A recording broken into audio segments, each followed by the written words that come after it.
Yora Kashi wagura inka wagura inzu wagura imodoka Yora Kashi kugitanu wahinduka. Okay, mwongere rero kwirirwa nshuti bakunzi ba Airtel Tigo, turacyari muri Yora Kashi aho turi hano i Kabuga tuje guhura n'abantu batomboye amafaranga yabo. Uyu mwanya turi kumwe n'umumama watomboye amafaranga y'icyumweru, ayo nta yandi na amafaranga agera kuri miliyoni 1,550. Mama wongeye kwirirwa? Mwiriwe. Bakwita nde? Banyita Nyakwezi Agnes. Nyakwezi Agnes, utuye hehe mu busanzwe? Ntuye mu murenge wa Bumbogo. Murenge wa Bumbogo, none waje hano Kabuga kugira ngo ubashe kuyora amafaranga abantu bose babireba.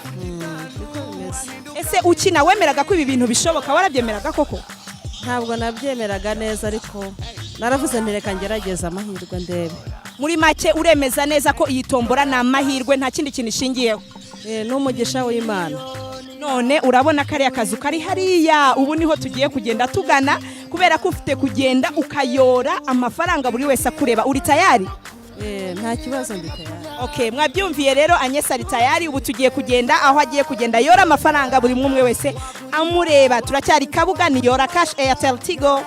Kugitanu wahinduka miliyoneri Yora Kashi. Rimwe, kabiri, gatatu, yora! Yora Kashi wagura inka wagura inzu wagura imodoka Yora Kashi kugitanu wahinduka miliyoneri Yora Kashi. Hey Yora Kashi hey Yora Kashi warya Kashi wowe kome zukine Airtel Tigo umuryango mugari turaguha amafaranga nawe utera imbere ohereza rimwe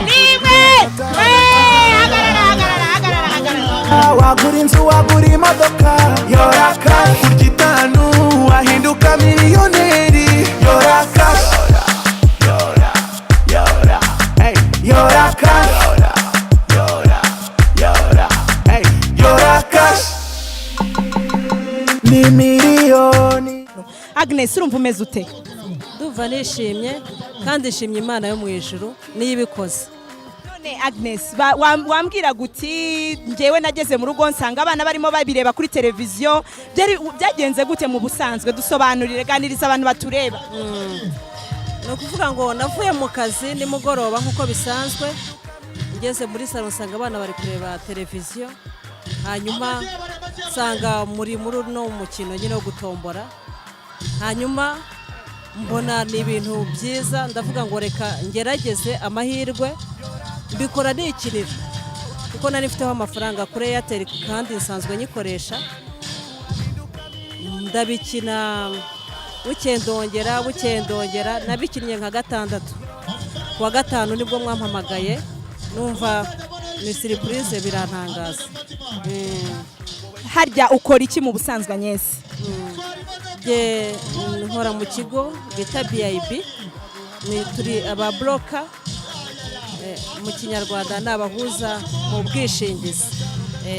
None aya mafaranga arenze miliyoni y'amafaranga y'u Rwanda watomboye wikinira, urumva agiye kugufasha iki mu buzima bwa buri munsi? Urakoze.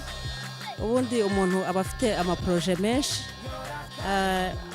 kuko aya mafaranga ntari nayateganyije mu mishinga yanjye, ndabanza nicare mbitekereze neza, hanyuma nyapangire nicaye hamwe. Urabisi ko gupanga umushinga atari ibintu wirukira, ngo ndabanza rero nicare mbitekereze neza. Agnes, hari abantu badukurikiye bataremera kwitombora ari impamo koko, wababwira iki? Ikintu nabwira abantu nuko ibi bintu biri mu kuri, nta muntu uziranye nawe muri Airtel Tigo ku buryo wavuga ngo yenda yarananambwiye, uko nabikubwiye niko kuri. Rero biri mu kuri kose, ubwo rero abantu bagerageza nabo amahirwe yabo, Imana yabafasha bigakunda nkuko nanjye bikunze. None nirihe jambo wabwira Airtel Tigo kuba ikuhaye iyi tombora, kuba yarazanye ubu bunane, urayibwira iki nkawe? Airtel Tigo icyo nayivugaho, nayishimira cyane kuko iki gikorwa cyiza yateguye cyo gushimisha abanyarwanda ni igikorwa cyiza cy'indashyikirwa. Ubwo rero navuga ngo kuraje kandi rwose Imana ikomeze kubashyigikira mu mirimo yabo, mukomeze kunguka. Wari ubizi ko dufite igihembo nyamukuru kisaga miliyoni 20 z'amafaranga y'u Rwanda tuzatanga ubwitombora izaba irangiye igeze ku musozo. Ese gahunda yawe ni iyihe yo kugira ngo nazube wazegukana ntawamenya? Gahunda mfite ntabwo kuva mpamagara ntabwo nigeze ndekera gukina, narakomeje n'ubu ndakomeje, nariya wabona nyatombora. Bivuze ngo no mu yindi minsi twakongera twaguhamagara neza.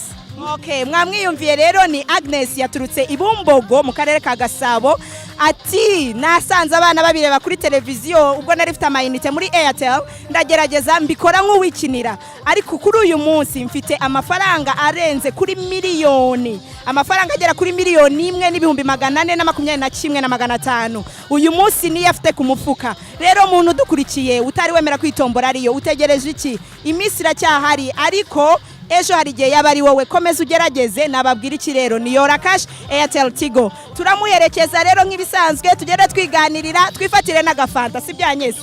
Nibyo ntacyo. Mujya mutera za haleluya mu rusengero, si byo? Haleluya. Imana ishimwe. Sawa, Airtel Tigo. Imana ishimwe. Murakoze cyane, bye bye, twigendere. Tigo umuryango mugari, turaguha amafaranga nawe utera imbere. Ibyitanu byaguhindurira ubuzima niryo ukeneye ngo ujore Kashi na Airtel Tigo. Andika umubare 1 wohereze ku 155 cyangwa uhamagare 155 ubona amahirwe yo gutsindira miliyoni 1 buri munsi, miliyoni 2 buri cyumweru, ube wanatsindira igihembo nyamukuru cya miliyoni 20 buri. Yora Kashi hamwe na Airtel Tigo, umurongo ukoreshwa na benshi mu Rwanda.